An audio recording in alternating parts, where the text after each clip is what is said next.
Hey guys, so it's Saturday today, Saturday the 28th. Haven't done any videos in a bit because I don't life, I guess. I've come out of my room because I thought it was going to be really great. I was like, oh, I'll read books and organize things, and all I could do was hear the kids yelling at each other, so uh, it wasn't relaxing at all. So I also hadn't had any symptoms progress at all. I just had a sore throat, other than that one day where I kind of felt really gross. I'm fine. So I figured since I'd already had the sore throat for a few days and really thought nothing of it other than I was talking all the time at work. So I decided things were fine and I could come out, which was good because things need to get done around here.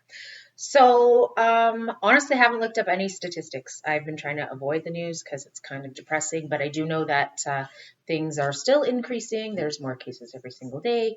Here in Alberta, I did hear that 21 people had recovered, which was good. But there are still quite a few cases of COVID happening.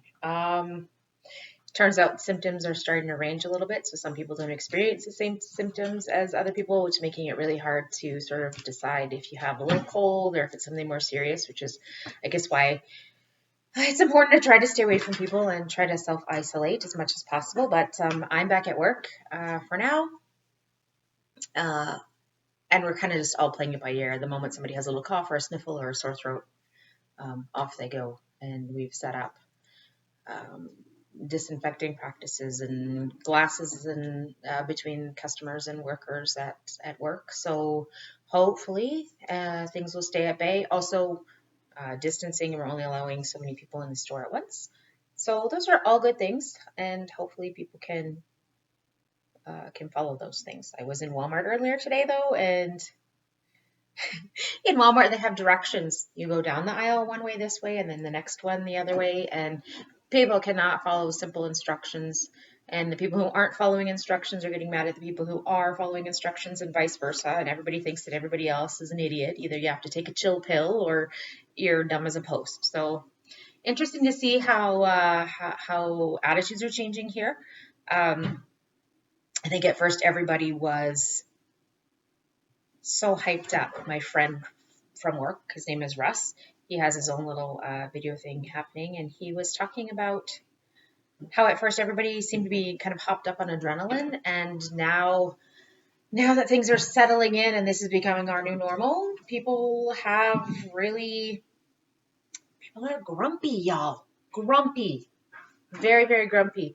There are some people who are trying to be awesome and helpful, and other people who are really mean and just miserable and making it hard for the rest of us to sort of get along.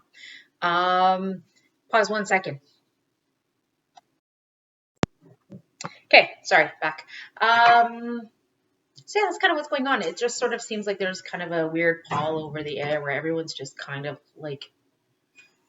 over it. You know, it's like that cabin fever right at the end of winter, where everyone's just itching to get outside and ready to socialize, and that just isn't happening. So I noticed in our house too, it's there's a lot more bickering and getting on each other's nerves and stuff. So I think it's especially hard on people with any sort of mental health issues, depression, anxiety, things like that.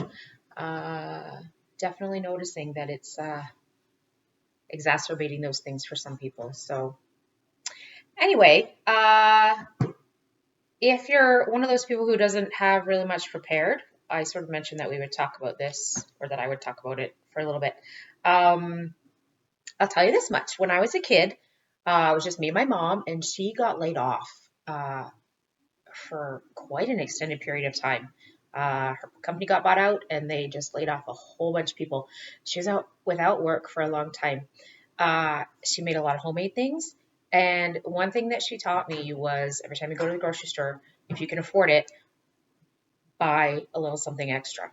So you always have something in the pantry because you never know if something's going to go wrong. You have a health scare, you are unemployed, you have a pandemic. Oh, just a second. I'll be back. Okay, sorry. So I have no editing skills, so it's a pause and play. So sorry if this is hard to watch. Anyway, so I've always tried to do that. Buy a little extra for kind of the rainy day things. So things that I like to have on hand in the pantry,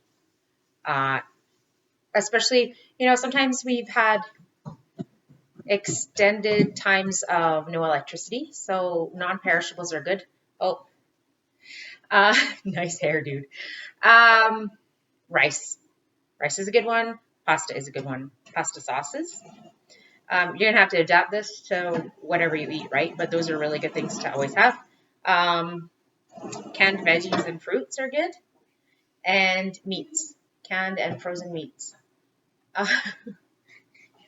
Okay, so you're helping me out with this video, I see. Okay.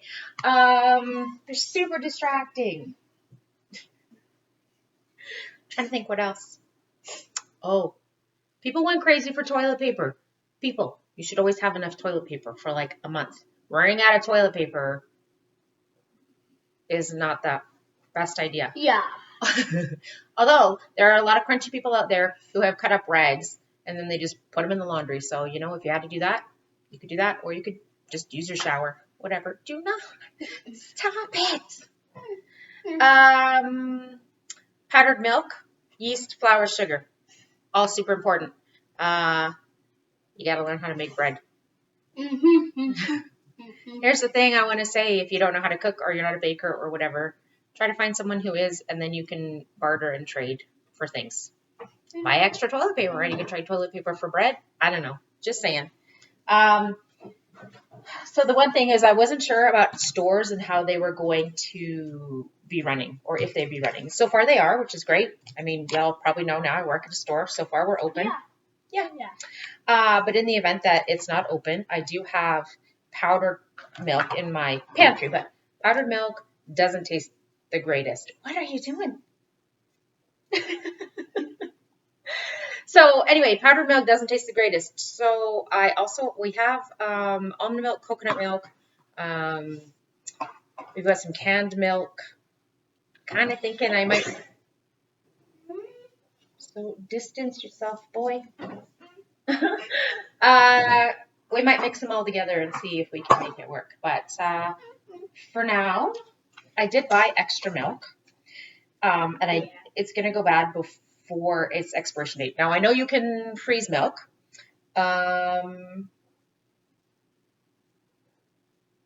I don't like to freeze it in a whole jug. It's too much. It takes up a lot of space. And if I'm mixing real milk with our powdered milk, here's what I'm going to do. I am going to try to freeze them in ice cube trays.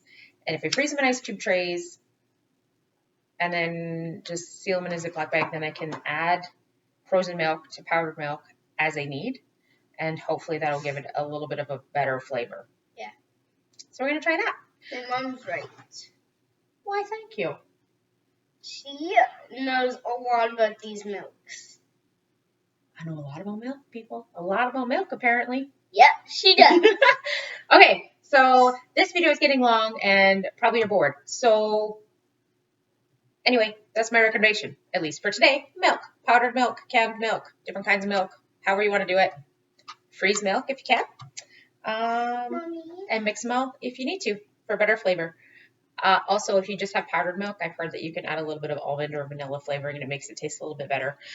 This one I bought like full fat milk so that we can get some of the fat back into the skim milk powder. So hopefully it has a better flavor. My mom's right. Anyway, that's it for today. Hope y'all are staying well and staying safe. Bye.